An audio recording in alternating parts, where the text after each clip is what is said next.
안녕하세요. 보고서 읽는 투자자 보투자입니다. 이번 시간에는 솔루스 첨단 소재를 명쾌한 6가지 투자 포인트에 대해서 말씀드리도록 하겠습니다.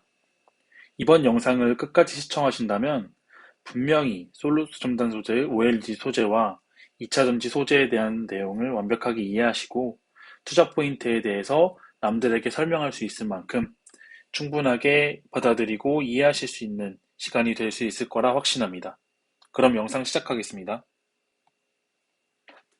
제가 준비한 투자 포인트는 총 6가지입니다.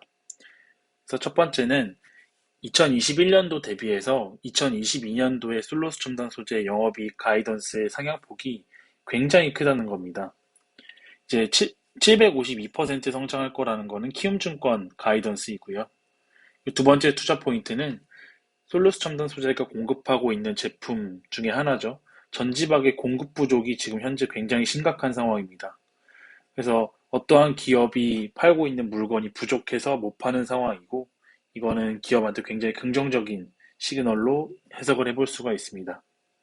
그리고 세 번째, 북미에 있는 캐나다 퀘벡에 전지박 공장 시장 진출을 본격화했다는 공시를 회사에서 내놨습니다. 이는 이익 추정치의 가이던스를 향상시키는 큰 모멘텀이 되고 있고요.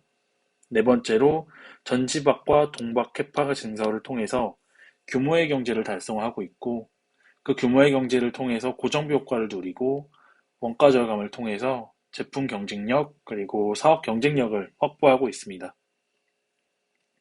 다섯 번째 투자 포인트는 OLED 소재의 사업 가치가 부각되고 있다는 겁니다. 그래서 AETL 같은 경우에는 독점적으로 공급을 하고 있고, 최근에 신규 소재인 QD 필러 같은 경우가 LG 디스플레이하고 삼성 디스플레이에 공급을 하고 있습니다. 마지막 여섯 번째로 국내 소재 업체 중에서 최초로 전 세계 전기차 시장 점유율 1위 업체한테 공장 직납을 하기로 했습니다.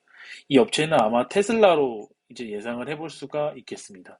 그럼 1번부터 1번 영업이익 가이던스 상향폭이 크다는 투자 아이디어부터 상세하게 살펴보도록 하겠습니다. 이 부분은 최근에 발간된 레포트를 정리를 해놓은 거고요. 목표 주가도 같이 정리를 해 두었으니 캡처 하실 분들은 편하게 캡처를 해서 사용하시면 되겠습니다. 넘어가도록 하겠습니다. 첫 번째 투자 아이디어는 영업이익 가이던스 상향폭이 굉장히 크다는 거예요. 그래서 키움증권에서는 21년도 대비해서 22년도에 750% 성장할 걸로 예상을 하고 있는데요.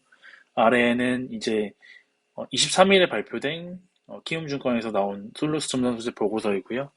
제가 네모친 부분 보시게 되면 22년도의 실적 같은 경우 영업이익이 YY로 750% 정도 상향할 걸로 전망을 하고 있습니다. 그래서 여기도 직접 가져왔는데 영업이익 쪽 보시고 21년도, 22년 보시면 80억 하던 영업이익이 720억으로 750% 성장한다. 키움에서는 이렇게 가이던스를 제시를 하고 있습니다. 다음은 유안타증권에서도 가이던스를 좀 한번 찾아봤는데요. 이게 실적 예정이고 추정치다 보니까 증권사별로 실적 추정치에 대한 오차나 차이가 조금 있는 거를 감안하시고 보면 좋을 것 같습니다. 그래서 다음은 유안타증권의 솔루스 첨단 소재 실적 전망인데요. 영업이익 같은 경우에 21년도 15억에서 810억으로 증가를 예상을 하고 있고요. YY로 400% 정도 증가를 예상하고 있습니다. 다음은 하이투자증권 가이던스를 가져와 봤습니다. 그래서 솔루스 첨단 소재 실적 전망이고요. 영업이익 쪽 보시면 21년도 160억에서 22년도 857억으로 YOY 440% 정도 증가를 예상하고 있습니다. 그리고 마지막으로 유진투자증권 가이던스도 가져와 봤는데요. 영업이익 쪽 보시면 21년도에 91억에서 22년도에 547억으로 YOY로 보게 되면 약 500% 증가하는 것을 볼 수 있습니다. 증권사별로 실적이 이제 발표된 그러니까 결과값이 아니라 추정치다 보니까 어느 정도 좀 차이는 있지만 대부분 증권사 가이던스가 큰 폭으로 상향되고 있다는 그 포인트를 염두에 두시면 되겠습니다.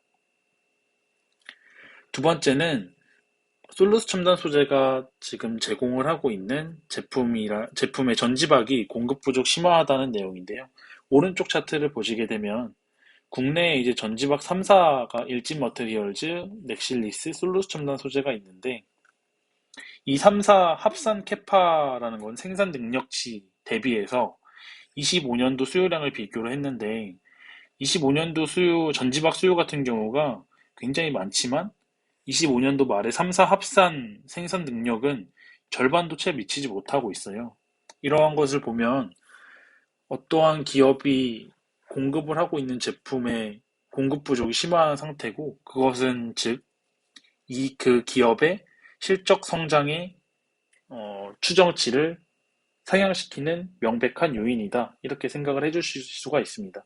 그리고 전지박 수요 같은 경우에도 21년부터 지속적으로 가파르게 성장하고 있는 모습을 볼 수가 있습니다.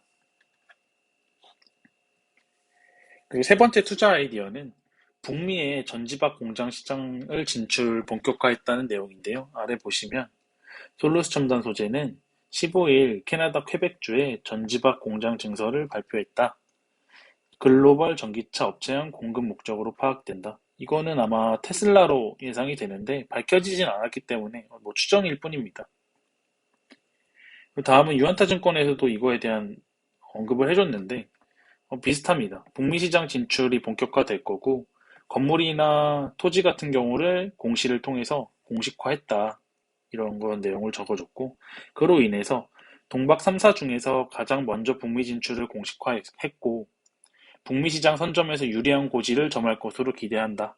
이렇게 평가를 해주고 있습니다. 네 번째로 캐파 증설에 따른 경쟁력 증가인데요. 아래 도표를 보시게 되면 솔루스 첨단 소재의 동박과 전지박 캐파 증설 계획입니다. 연평균 성장률 대략 50% 정도로 캐파를 증설을 할 걸로 예상을 하고 있고요. 캐파를 증설하게 되면 규모의 경제를 누릴 수 있고 이는 또한 고정비 효과를 통해서 원가 절감을 할 수 있게 됩니다. 그러면 사업 경쟁력이 높아지고 여기에 영업이익률까지 높아져서 주가에는 긍정적인 시그널로 해석을 해볼 수가 있겠습니다. 그래서 다음은 하이투자증권에서도 캐파에 대한 추이를 가져와 봤는데요.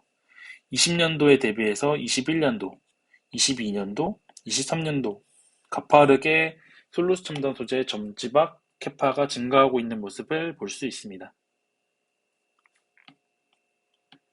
솔루스 첨단 소재의 다섯 번째 투자 아이디어는 OLED 소재 사업 가치가 부각되고 있다는 점입니다. 아래 보시면 지금 최근에 신규 소재로 각광받고 있는 QD 필러 같은 경우가 LG 디스플레이양으로 지속적으로 공급을 하고 있다. 이렇게 언급을 하고 있고요. 전지박에서 OLED까지 고성장하는 핵심 소재 업체로 재평가가 필요하다. 이렇게 얘기를 해주고 있고 첨단 소재 사업부가 이게 OLED 소재를 이야기하는 거예요. OLED 소재 사업부의 재평가가 필요하다. 이렇게 직접적으로 키움증권에서는 언급을 해주고 있습니다. 다음은 유진투자증권에서 이제 솔루스 첨단 소재, OLED 소재에 관한 이야기인데요. 여기 두 번째 보시면 OLED 사업의 신규 아이템 증가로 중장기 이익 전망 가시성이 높아졌다. 그리고 또한 OLED 사업은 삼성전자에 의존했었다면 LG하고 중국 업체들까지 고객사가 다양화되었다. 또한 QD나 AETL 같은 경우까지 상품도 다채화됐기 때문에 목표 주가를 상향해야 된다. 이렇게 얘기를 해주고 있습니다. 다음은 하이투자증권에서도 OLED 소재에 관련된 이야기를 해줬는데요. OLED 소재 같은 경우에는 첨단 소재 부문은 주력 고객사인 삼성 디스플레이의 아이폰 13, 갤럭시 이러한 OLED 패널의 생산량 확대로 뚜렷한 실적 상승세를 보였고 이로 인해서 솔루스 첨단 소재의 실적을 이끌고 있다. 또한 재평가가 필요하다. 이렇게 이야기를 해주고 있습니다. 다음 여섯 번째 솔루스 첨단 소재 투자 아이디어는 국내 업체 중에 최초로 전 세계 전기차 시장 점유율 1위 업체한테 배터리 공장 소재를 직납하기 시작했다는 거예요. 근데 지금 이거는 하이투자증권에서 자료를 가져와 봤는데 직접적인 업체 언급은 없었지만 여기를 좀 확대해서 보시게 되면 이거 지금 테슬라라고 써 있는 것처럼 보이죠. 네. 그래서 정확하진 않지만 추측으로는 테슬라의 솔루스 첨단 소재가 전지박 동박을 납품을 할 것이다. 이렇게 예측을 해볼 수가 있겠네요. 그래서 증권사에서는 어떻게 얘기를 하고 있는지 한번 봐봤습니다. 여기는 유안타 증권 보고서고요. 기존 고객사 외에 글로벌 1위 전기차 업체랑 공급 계약을 체결했고, 이는 향후 신규 수주 경쟁에서 유리한 고지를 점할 수 있을 것으로 판단된다. 유안타에서는 이렇게 평가를 해주고 있습니다. 다음은 하이투자증권에서도 이 부분에 대해서 언급을 해줬는데요. 1위 전기차 업체 신규 고객사를 확보했고 전지박 부문이 중장기 성장세가 가파를 전망이다. 이렇게 얘기를 해줬고 국내 업체 최초로 전 세계 전기차 시장 점유율 1위 업체한테 소재 직납을 하게 되었다. 이렇게 얘기를 해주고 있습니다. 마지막으로 솔루스 첨단 소재 주가 차트인데요. 오늘은 약 7%가량 급등하면서 장을 마감을 했습니다.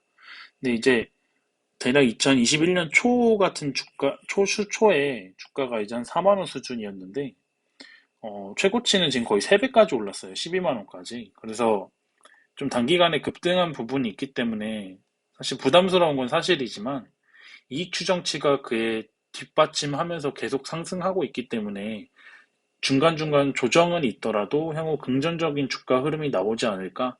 저 또한 이렇게 생각을 하고 있습니다. 그리고 마지막으로 이베스트 투자증권의 그 리서치 센터장님이신 윤지호 센터장님이 한 강의에서 했던 말을 공유를 하면서 이번 영상을 마치려고 하고 있습니다.